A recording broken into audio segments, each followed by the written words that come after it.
Welcome to the Craig and Greg Show, presented by Maximize Leadership. Now, here are Craig Owens and Greg Harris. Once upon a time, there were two friends that started a podcast named Craig and Greg. Don't you love stories? We love stories. I think all the time we love stories, but I think that sometimes we forget as leaders that stories are an incredible tool that we can use. We get into the office setting, we get into the business setting, and then somebody goes, okay, all of a sudden the language has to be like this and very academic and we can't tell stories anymore. But I think people are really missing out on a huge thing that they can use with their teams if they tell some stories. I think for stories, I mean, you're a great storyteller. You preach, you teach. You know, you're an educator, you're a pastor.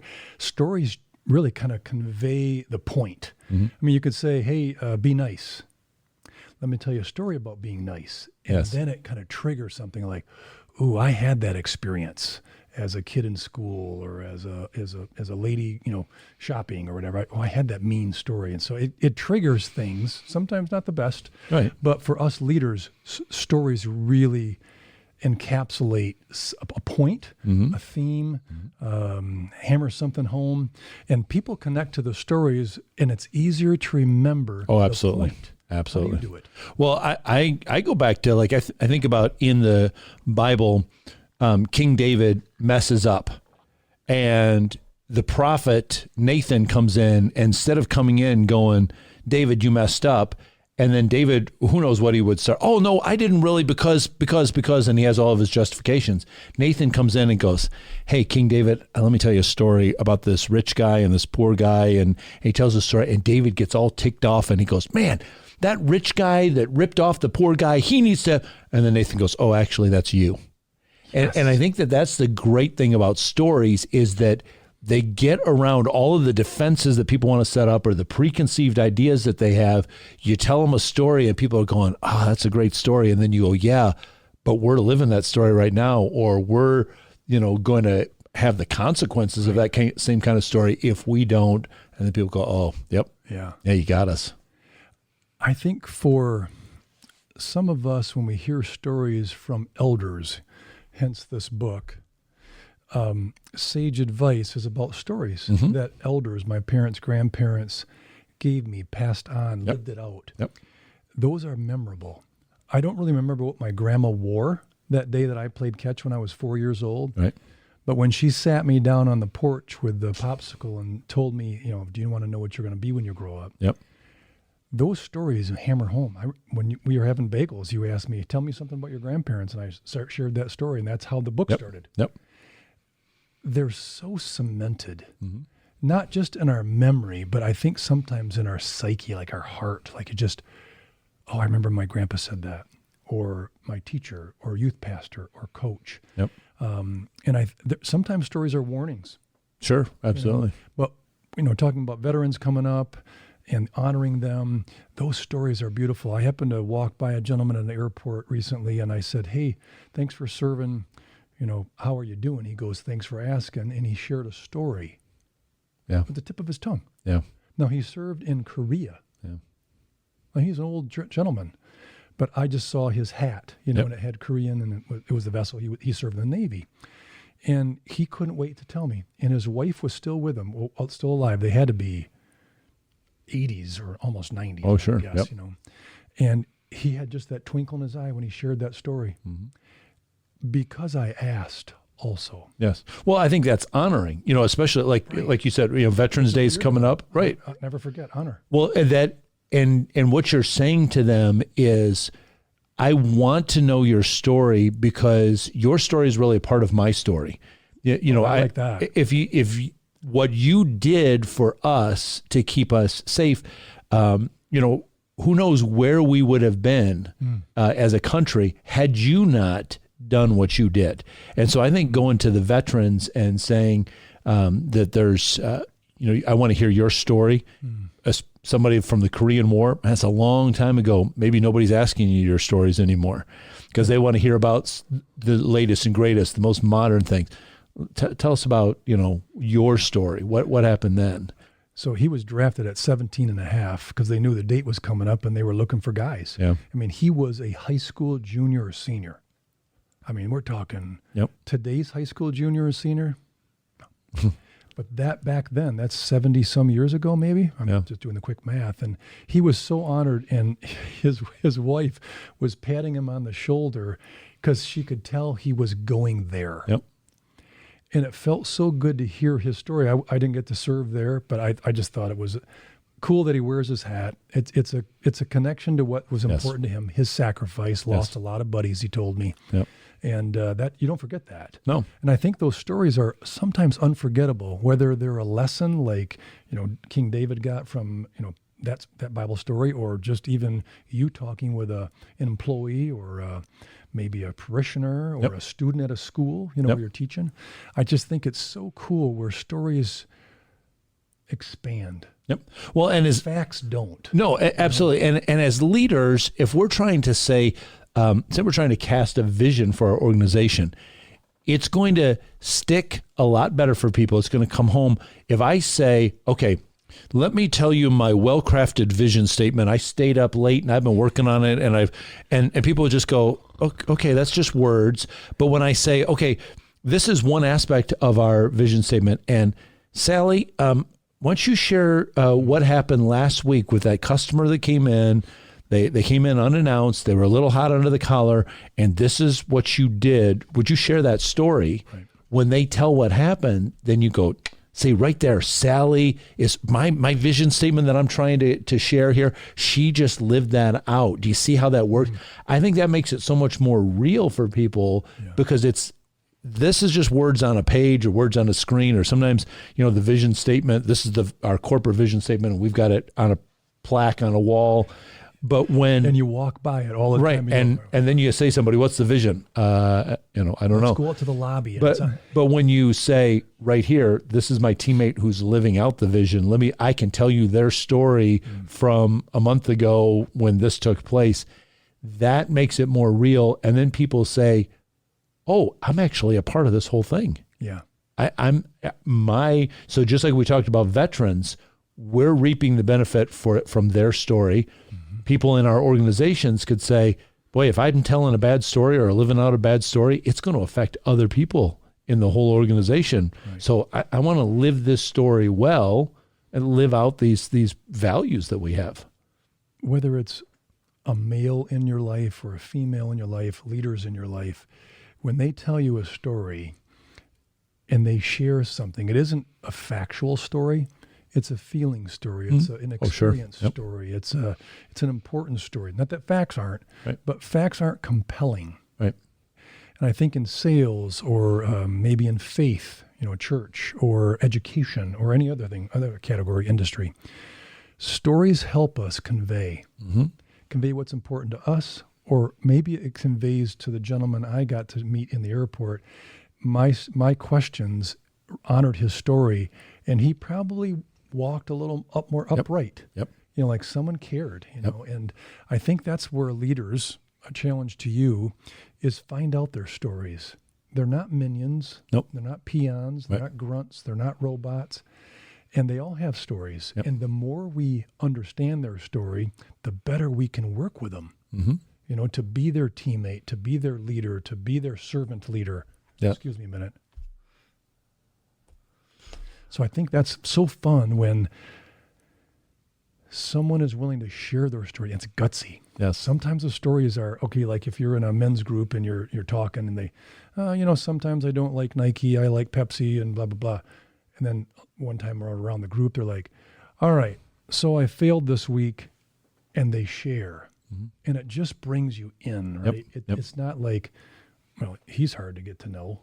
And stories really help people get to know. Yep. And I think that you really have done a great benefit to other people when you'll go first with telling your vulnerable story, because a lot of times when, especially as leaders, sometimes people think, oh, well, they're the leader because they've never made any mistakes. They don't have any struggles.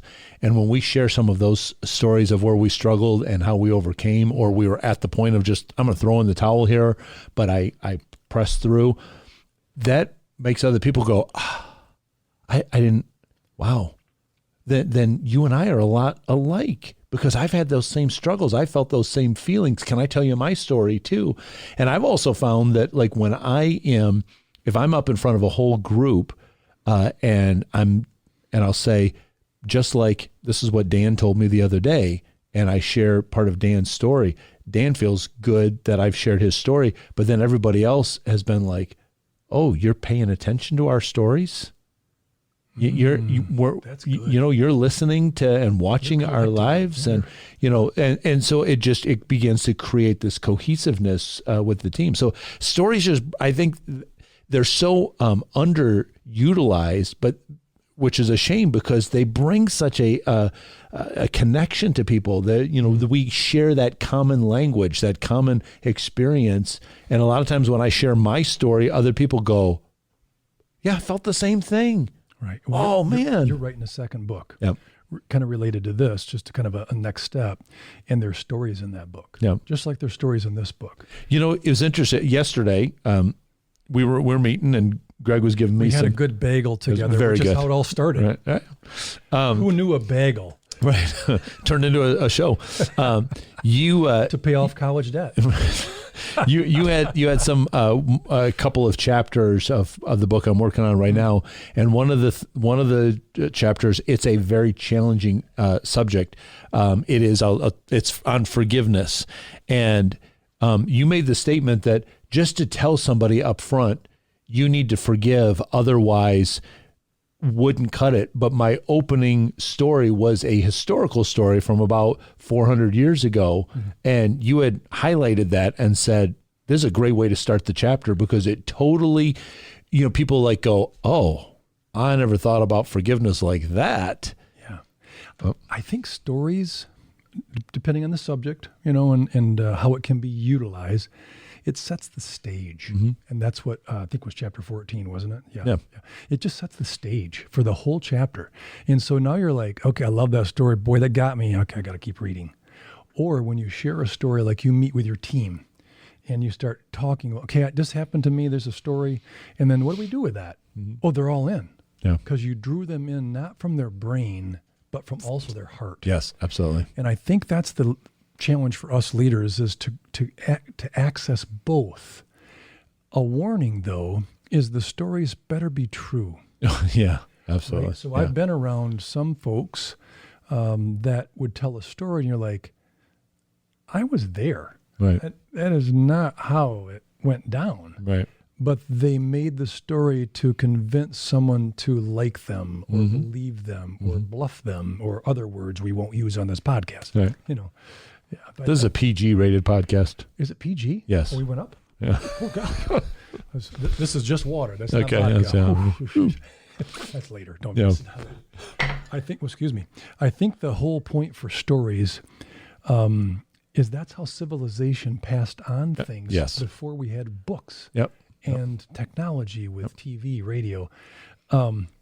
Both of us sort of like Paul Harvey. For some, they might not know. You want to kind of set up who Paul Harvey is, and can you do his voice? No, I don't think anybody could do Paul.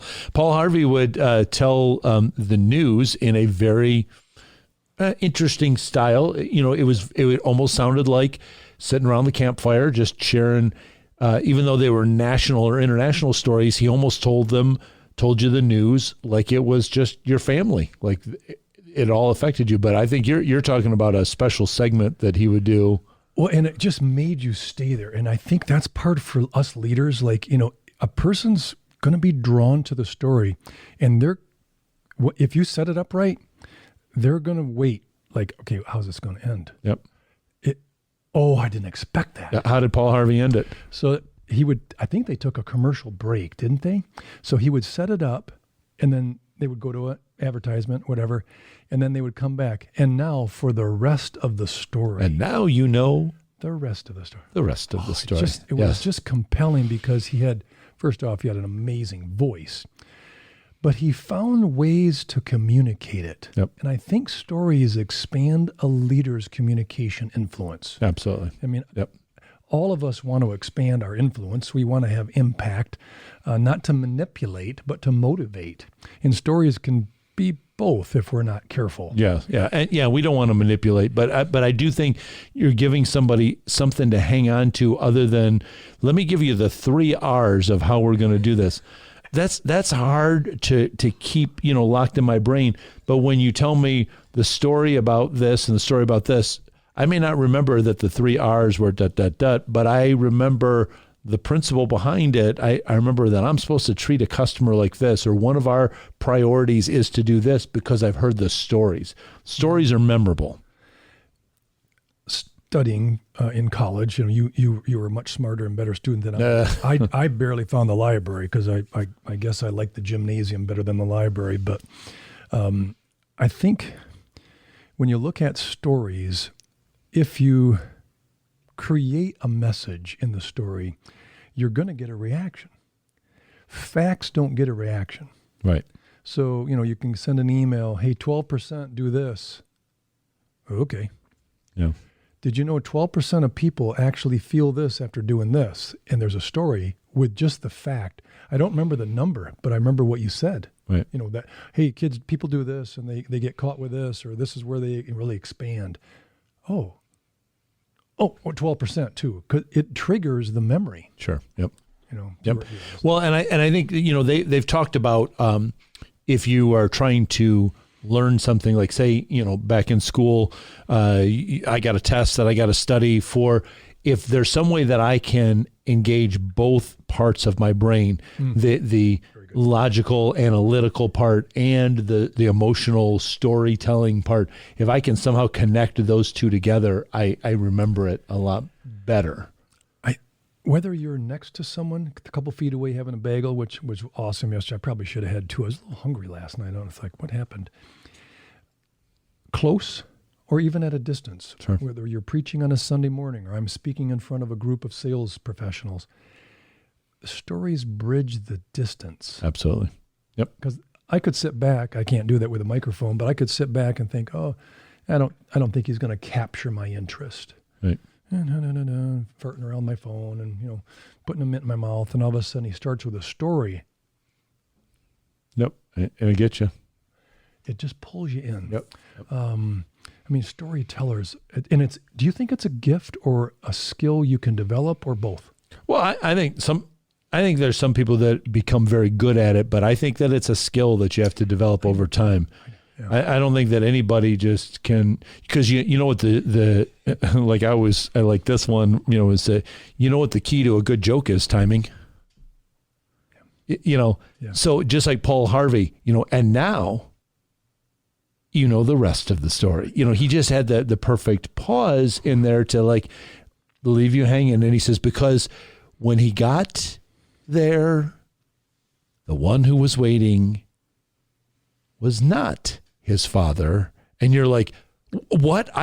Right. And he just had the perfect phrasing to get there. That is a learned skill to do that.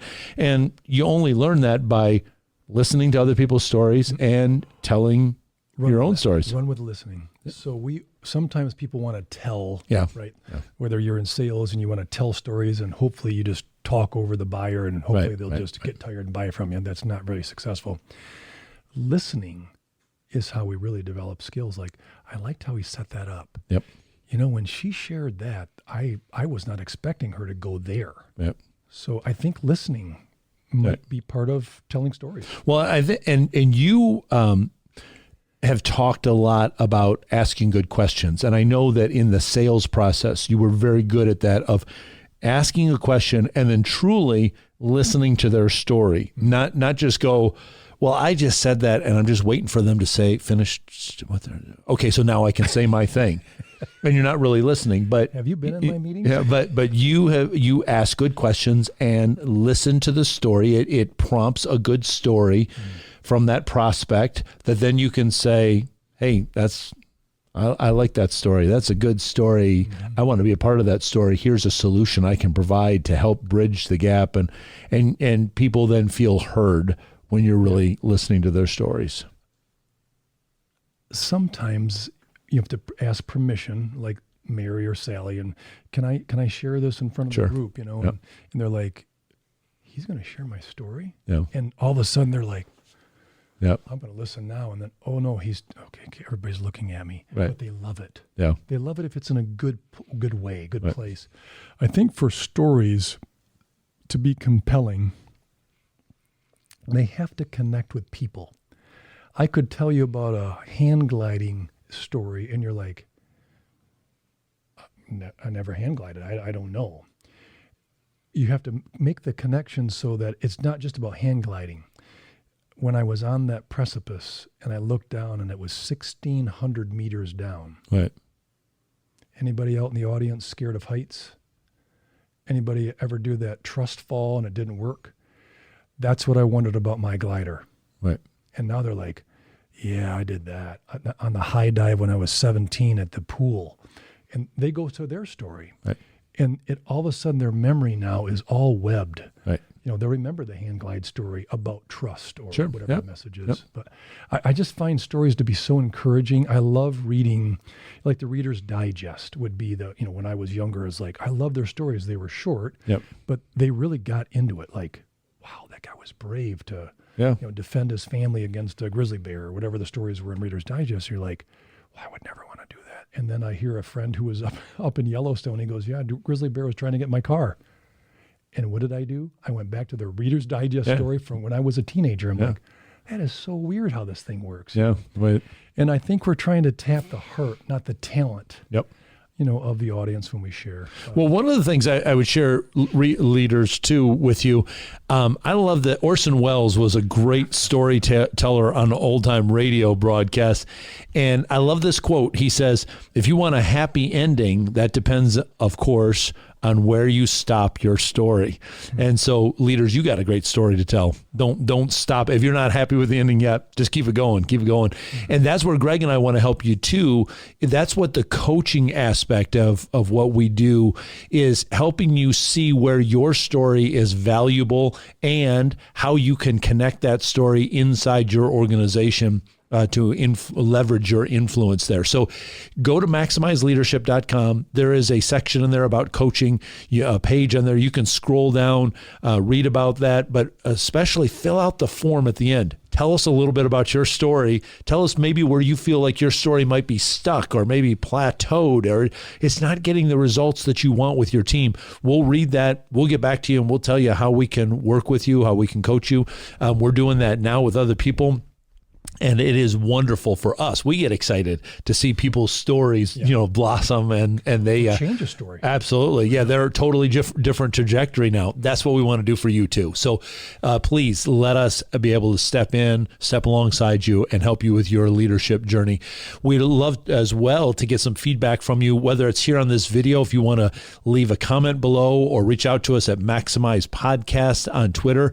Tell us a little bit about what you learned today. Maybe ask a question about something you didn't understand today, or maybe you say, hey, why don't you talk about this in an upcoming episode? This is a topic I think that would be of interest. We would love to be able to do that as well. We're here to resource you. Please subscribe on the YouTube channel. Click the bell so you're notified, so you can, when we tell some stories, when we share some videos there, that you can find all of those things. We'd love to be able to keep on sharing that with you and keep on resourcing you. Stay tuned. We got lots more content that's coming your way real soon. Get in touch with Craig and Greg through Twitter at Maximize Podcast or at MaximizeLeadership.com. Be sure to subscribe so you don't miss any episodes of The Craig and Greg Show.